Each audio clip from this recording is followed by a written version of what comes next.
You won't believe this until you see it. Those were the first words whispered by the young housekeeper, Maya Johnson, when she told her best friend what had just happened inside the billionaire's mansion. But this wasn't gossip.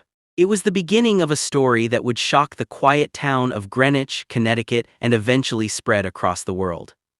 Richard Callahan had everything a man could ever dream of: wealth that stretched beyond generations, a mansion overlooking the Atlantic, and power that made senators return his calls before sunrise. At 58, he was still strikingly handsome, his broad shoulders and silver-streaked hair giving him the charm of a man who had lived fully, yet carried himself with pride. But beneath the glamour, Richard was dying. The doctors had confirmed it just 2 months earlier: late-stage pancreatic cancer. No amount of money, no private doctors in Switzerland, no experimental treatment in Singapore, nothing could buy him more than a handful of months. And so, the billionaire who once commanded boardrooms and dictated stock markets now spent his days confined to the upstairs wing of his mansion, staring at the ceiling and battling regrets. Regrets of a broken family. Regrets of mistresses who came and went. Regrets of pushing away the only woman who had ever truly loved him, his late wife Helena. But there was one regret Richard had never spoken of, at least, not until Maya walked into his life. Maya Johnson was 26, a black woman from Georgia who had taken the job at the Callahan estate only 6 months earlier. She wasn't like the other maids, timid, obedient, and desperate to keep the paycheck. Maya carried herself with quiet dignity. Her hazel-brown eyes never darted nervously. She walked with her head high, even when serving champagne at billionaire dinner parties. Richard noticed her on the very first day. There was something in her, something he couldn't put into words. She reminded him of his late wife's strength, yet there was also a softness about her, a grace. For weeks, she worked silently, cleaning the grand halls, arranging the fresh roses, and bringing him his morning tea. She never pried, never gossiped, and perhaps that was why Richard began to open up. At first, it was small talk, comments about the weather or questions about her family. Then it became deeper. He confessed things he hadn't told his lawyers, his doctors, or even his priest. And then one night everything changed. The storm outside raged violently, lightning slashing the night sky. Maya had just finished cleaning the study when she heard Richard's voice echo from upstairs. "Maya, come in." She hesitated at the door. Richard was sitting up in bed, looking weaker than she had ever seen him. His once strong frame seemed thinner, his eyes dim but burning with an intensity that unsettled her. "Maya," he said slowly, "I need you to sit." She obeyed, pulling a chair closer to the side of his bed. The thunder outside seemed to hush as if the world itself was listening. And then, Richard dropped the words that would change everything. "I don't want to die with this regret," he whispered. "I want you to give me one last chance at feeling alive. Maya, I'm begging you, sleep with me." The words hung in the air like broken glass. Maya froze, her heart slammed against her chest. She wanted to laugh, scream, and run out all at once. Surely she had misheard. This was the billionaire who could buy anything, yet he was begging her, a maid, for something money couldn't simply buy. "I don't understand," she finally muttered. Richard's voice trembled. "I don't want another escort. I don't want some meaningless touch. I want someone real, someone who sees me, not my money, someone who can remind me I was once human before I leave this world." Maya looked at him in disbelief. She shook her head. "Mr. Callahan, this isn't right, I can't." But Richard reached out, his hand trembling, his blue eyes glistening with tears. "Please, don't think of this as pity. Think of it as giving a dying man his last request." Her throat tightened, every part of her wanted to say no, and yet something in his eyes, something broken, something childlike, made her hesitate. That night Maya couldn't sleep. She tossed and turned in her tiny room at the far end of the mansion, replaying his words. "Why me? Why would a billionaire with all his power beg me of all people? And if I refuse, would I carry the guilt of denying a dying man his last wish?" But she also knew this wasn't just about him. This was about her, her dignity, her morality, her future. And deep down, she feared something else, something even more dangerous. What if I start to feel something for him? The next morning, Maya stood in the grand kitchen, staring at her reflection in the silver teapot. Her mind was heavy, and that was when she felt a hand on her shoulder. It was Mrs. Patel, the head housekeeper who had served the Callahan family for 20 years. She leaned in and whispered, "I know what he asked you. Be careful, Maya. Men like him, they always take and they leave you broken." Maya's eyes widened. "You knew." Mrs. Patel nodded grimly. "You're not the first, but you're different. He's desperate now, but don't let that desperation ruin you." Her words echoed in Maya's mind as she carried Richard's breakfast tray upstairs. When she entered his room, Richard looked at her with hope in his eyes as though waiting for her answer. But Maya, gathering all her courage, simply placed the tray down and said, "I'm not ready." Richard's face fell. For the first time, she saw not the billionaire, not the powerful man, but a fragile, dying soul terrified of being forgotten. And yet, beneath his pain, there was also something else, a mystery, a secret in his eyes. Because Richard Callahan wasn't just begging for pleasure. He was begging for redemption. Maya didn't know it yet, but saying no that morning would unlock a series of events that would drag her into the darkest corners of Richard's past, lies, betrayals, and a truth so shocking that it would make headlines around the world. And by the time it was all over, Maya would have to answer one question that could change her life forever. Would you give yourself to a dying man if it meant uncovering the secret he had been hiding all along? Meanwhile, if you've watched up to this point, drop a comment below and let me know where you're watching from. Don't forget to hit that subscribe button so you don't miss out on any of our interesting stories.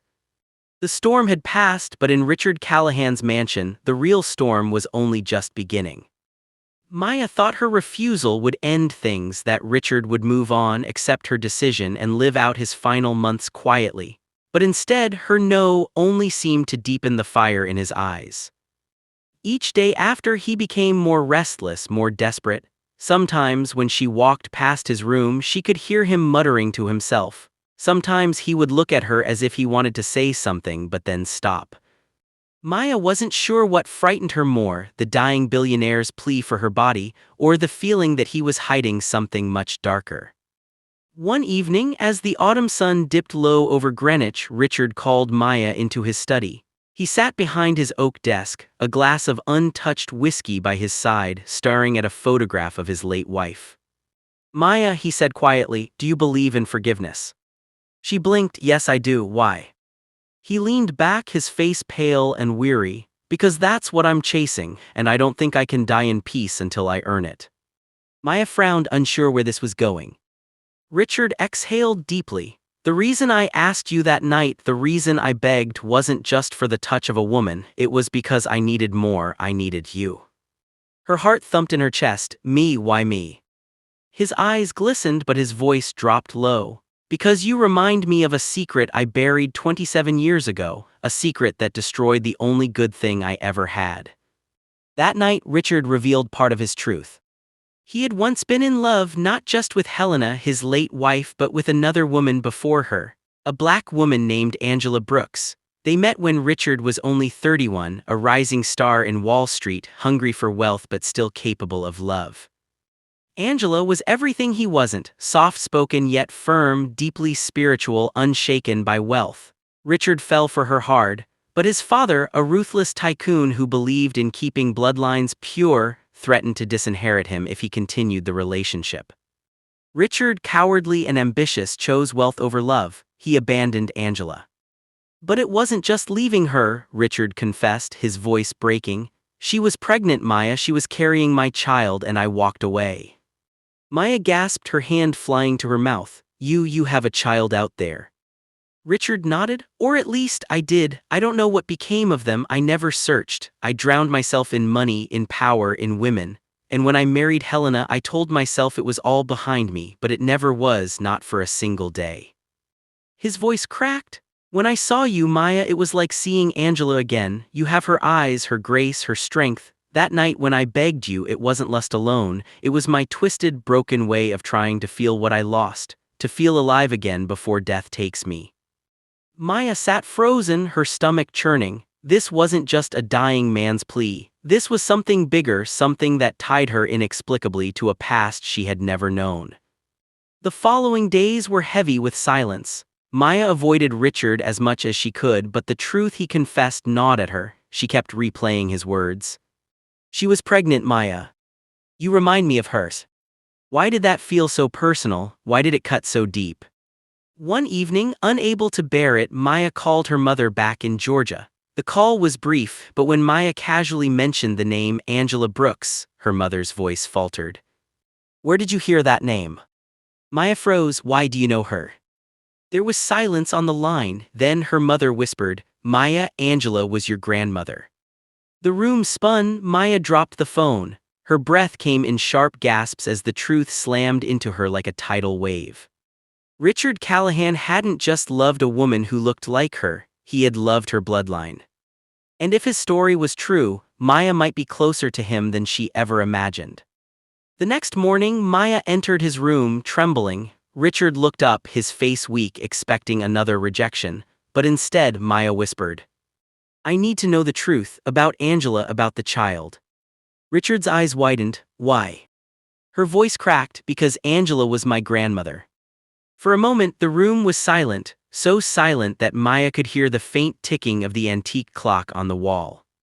Richard's lips parted, his hands trembling as tears welled up. Dear God. Maya stepped back, horrified at what this meant. If his child had been her parent, if his blood ran through her family. Her chest tightened. Mr. Callahan, what are you saying? What does this mean for me? Richard buried his face in his hands. It means the curse of my sins has come back to find me. Maya, I think you might be my granddaughter. The revelation hit her like fire, her knees nearly buckled. Granddaughter. The man who begged me for my body could be my grandfather. A scream built in her chest but died in her throat. She wanted to run, to throw up, to vanish from the mansion, but Richard reached out with desperate, shaking hands. Maya, I didn't know, I swear to you I didn't know. When I looked at you I only saw Angela, I didn't. Stop, she shouted, her tears spilling. Do you realize what you ask me? Do you realize how wrong this is?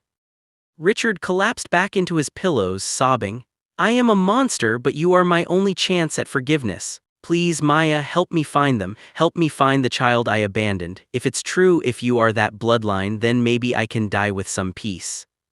Maya turned and ran from the room, her heart shattering into pieces.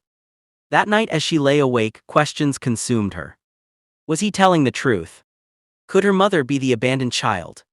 And if so, what did it mean for everything she thought she knew about her family? She had a choice: leave the mansion and never look back, or dig into Richard's past to uncover the truth once and for all. And though every part of her wanted to escape, something inside whispered that fate had brought her here for a reason. The following week, Maya began searching through Richard's old documents, letters, and photographs, and what she discovered would unravel not only Richard's legacy but her own family's history. Because buried deep in the Callahan archives was a letter, yellowed with age, never opened, addressed to Richard Callahan from Angela Brooks. It was dated 27 years ago. It was signed with trembling hands. And at the bottom were the words that made Maya's blood run cold. I'm leaving New York. I can't raise this child alone in a world that hates us both. If you ever change your mind, come find us. Your daughter deserves to know her father. Maya's hands shook as she held the letter. Her mother, her entire family history was tied to this man. And now, with only weeks left to live, Richard wanted her to stay, to help him uncover the truth. But the question haunted her as she stared at his frail figure the next morning. Could she forgive the man who had once tried to turn her into his last sinful desire, knowing he might also be her blood? Maya sat in her small bedroom that night, the letter from Angela Brooks trembling in her hands. Every word felt like fire, burning holes in the story of her life. Her grandmother had loved Richard Callahan, her mother had grown up fatherless because of him. And now, the same man was dying just feet away, begging her for forgiveness, begging her to stay. But how could she? How could she even look him in the eye, knowing what he had asked of her, what he almost made her do? And yet, beneath her anger, something softer gnawed at her. What if he was telling the truth? What if my mother really is his child? Do I deny her the answers she deserves just because of my pride? The battle inside her raged all night, until at dawn she made her choice. She would confront her mother.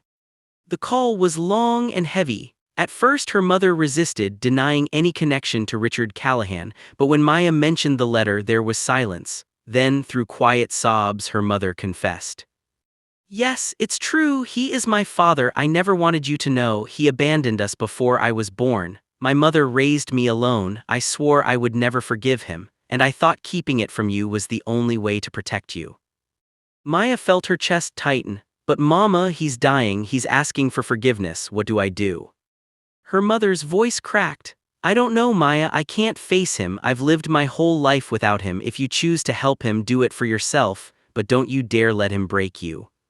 With tears streaming down her face, Maya made her way to Richard's study. He was there, slumped in his chair, his skin pale as parchment. When he looked up and saw the letter in her hand, his eyes filled with shame.